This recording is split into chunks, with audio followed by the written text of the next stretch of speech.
International world don Dawood Ibrahim को भी हम पे कंपेयर किया कि ये रहमान दकेट जो है ना बिल्कुल इसके साथ था, इनके साथी था, और दाऊद इब्राहिम को भी यहाँ इन किया गया। तो ये इतना सा लिहारी है, दुनिया भर के टेररिस्ट नहीं पैदा होते हैं, यही बने मरे। रिसेंटली इस मूवी का सेकंड पार्ट रिलीज हुआ है और पाकिस्तान इसे हजम नहीं कर पा रहा है। पड़ोसी देश में लोग एक दूसरे पर ही शक करने लगे हैं, ऐसा कहना है शाहिद अफरीदी का। इस बेसिकली शक्ल पे वो मूवी के तौर पर हमें बताना चाह रहे हैं कि हम इतने एक्टिव है कि उनके एजेंट हमारे लियारी गैंगवार के अंदर आ जाते। इस लियारी के अंदर जो गैंगवार में इन होते कि हम देखो इतने पावरफुल है और इतने इंटेलिजेंस है कि हमने ये निजाम बनाया। In a recent conversation former Pakistan cricketer Shahid Afridi said, Dhurandhar movie के बाद अब पाकिस्तान में किसी पर भी भरोसा नहीं किया जा सकता।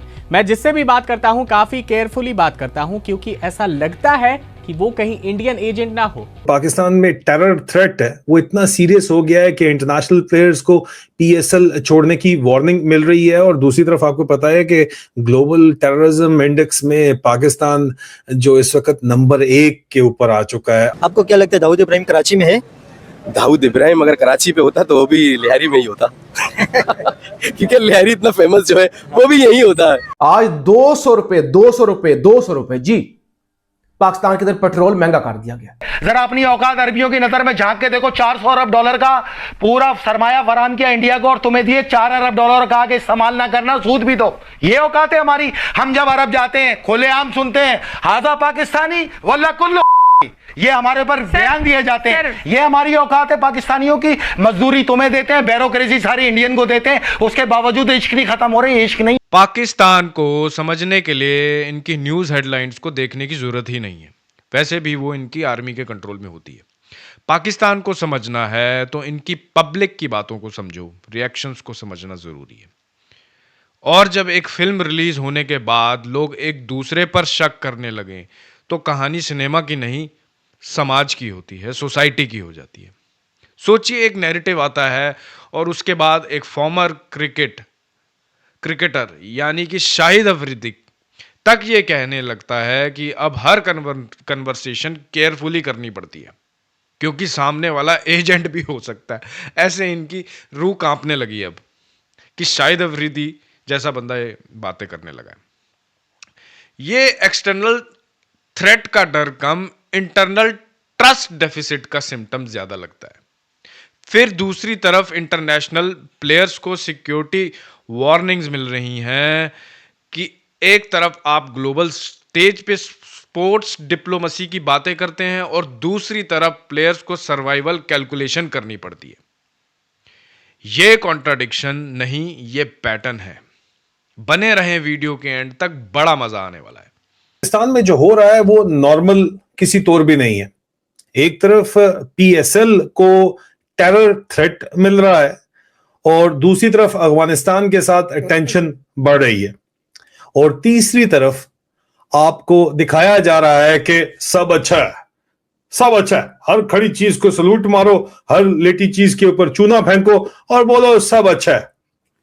लेकिन असल कहानी कुछ और है। अगर आपने एक कहानी समझनी है तो इस वीडियो को आखिर तक देखिएगा तो आप असल पिक्चर को देख पाएंगे। अजीज़ान, आज पाकिस्तान में 3 ऐसी चीजें हो रही हैं जो इंतहाई अहम हैं। एक तरफ जो पाकिस्तान में टेरर थ्रेट है वो इतना सीरियस हो गया है कि इंटरनेशनल प्लेयर्स को पीएसएल छोड़ने की वार्निंग मिल रही है। और दूसरी तरफ आपको पता है कि ग्लोबल टेररिज्म इंडेक्स में पाकिस्तान जो इस वक्त नंबर 1 के ऊपर आ चुका है। आपके फील्ड मार्शल की इतनी मेहरबानियां हैं आपके ऊपर कि कौन कौन सा आप उनका एहसान जो है वो नाउजुबिल्लाह झटलाएंगे। जारी बात है कि तंज के तौर के ऊपर ही मैं कह रहा हूं, लेकिन दूसरी तरफ पाकिस्तान और अफगानिस्तान के साथ कॉन्फ्लिक्ट जो है वो मजीद उसके अंदर घुसता चला जा रहा है और बाज नहीं आ रहा है। और तीसरी तरफ आपको दिखाया जा रहा है कि सब अच्छा है यार, सब नॉर्मल है। जो इस बेसिकली शक्ल पे वो मूवी के तौर पर हमें बताना चाह रहे हैं कि हम इतने एक्टिव है कि उनके एजेंट हमारे लियारी गैंगवार के अंदर आ जाते। इस लियारी के अंदर जो गैंगवार में इन होते कि हम देखो इतने पावरफुल है और इतने इंटेलिजेंस है कि हमने ये निज़ाम बनाया और हमने एसएसपी असलम चौधरी साहब को शहीद करवाया। उसने मूवी के अंदर ये बतलाया गया है कि देखो ये हमारा काम है सारा, ये इंडिया वालों की मेहरबानी है जो हमें जाहिर किया कि लियारी है एक इलाका पाकिस्तान के अंदर, कराची के शहर में एक लियारी मकान है जिसको लियारी कहते हैं। ये इलाके को ये है, ये इंडिया ने हमें बतलाया है कि हम लियारी के लोग हैं। अब क्या समझते हैं उस वक्त जो हालात यहाँ पे खराब थे तो उस टाइम पे कौन सा ऐसा करेक्टर था जो सबसे ज्यादा मतलब आपके के फेमस था, या सबसे ज्यादा खतरनाक करेक्टर कौन सा था? लहरी गैंगवार जब एक्टिव था ना, तो उस वक्त सिर्फ दो नाम चलते थे, रहमान दगेट और बाबा लाडला। सिर्फ ये दो थे। सरदार उजैर बलोच जो है ना, वो तो ट्रांसपोर्टर था, उसका वालिद साहब था, वो तो ट्रांसपोर्टर पे कहलाया जाता था।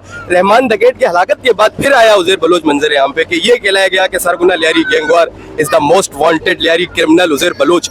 फिर ये जाहिर है कि तो ये वो बात है, हकीकत बैठती है उजैर बलोच पे कि 10 मुल्कों की पुलिस लगी हुई है पीछे, और बाकी 10 मुल्कों की पुलिस लगी हुई थी। देखो, अब तो ये अल्लाह ही जाने का उजैर बलोच के साथ क्या हुआ क्या नहीं, अब तक नजर आता है सिर्फ जेल में। अब इतना ये हमारे लिए जिंदा मिसाल है कि हम आने वाले जो नशर के नस्ल के लोग हैं ना, वो इबरत ना कि हमारे लिए कि इदारे होते हैं और गैंगवार में कुछ नहीं रखा। देखो, उनका जिंदगी स्टेट से कौन टक्कर ले सकता है भाई? स्टेट से टक्कर लेगा तो वो जाएगा। वो उस दौर के अंदर कह रहा हूँ ना, दौर जहालत था। अब टेक्नोलॉजी का दौर नहीं था, अब तो मीडिया का दौर है, सोशल मीडिया है, जगह जगह लोग वीडियो बनाते हैं। अब तो वो दौर गया, खत्म हो गया, बिल्कुल खत्म निजाम। बाकी जो धुरंधर मूवी ने, चलो मैं कहता हूँ ना कि हमें फेमस किया कि हम लियारी के लोग हैं, लियारी में इस तरह माहौल था, इस तरह था, जिसमें अपना जो है ना international world don Dawood Ibrahim को भी हम पे कंपेयर किया कि ये रहमान दगेट जो है ना बिल्कुल इसके साथ था, इनके साथी था, और दाऊद इब्राहिम को भी यहाँ इन किया गया। तो ये इतना सा लियारी है, दुनिया भर के टेररिस्ट नहीं पैदा होते हैं, यही बने मरे। अगर थे भी तो खत्म होगा, अब तो कुछ भी नहीं है। वो जो दाऊद इब्राहिम को जो दिखाया गया वो लियारी में नहीं दिखाया गया। दाऊद इब्राहिम लियारी से बाहर क्लिफ्टन से ऑपरेट कर रहे होते हैं। तो वो भी रहमान दगेट का साथी बना दिया ना कि इन लोगों का इनका राब्ता था आपस में, कि इनके भी वजूहात थे। बाकी प्रोपेगेंडा तो इन्होंने बनाया हम पे ही, बाकी ऐसा कुछ भी नहीं था। अब आपने हो सकता है खबर सुनी है या नहीं सुनी, हाई ऑक्टेन ये भी पेट्रोल की एक किस्म है। आमतौर पे ये बाकी पेट्रोल से तकरीबन कोई आप कह रहे 10-15 रुपए 20 रुपए महंगा होता है। ये थोड़ा अच्छा होता है, सफाई के लिहाज से, एवरेज के लिहाज से वो अच्छा होता है। हुकूमत ने बहाना क्या लगाया?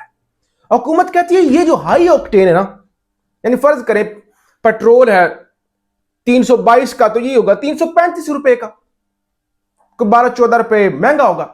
तो ये अमीर लोग अपनी गाड़ियों में इस्तेमाल करते हैं, हालांकि सभी लोग, कुछ लोग मिक्स करा के, क्योंकि पाकिस्तान के अंदर पेट्रोल की क्वालिटी बड़ी खराब होती है, तो कुछ लोग कहते हैं कि नहीं यार 10-12 रुपए महंगा हो जाए लेकिन पेट्रोल साफ हो जाए, अच्छा हो जाए, एवरेज जरा अच्छी हो जाए, हाई ऑक्टेन डलवा लेते हैं।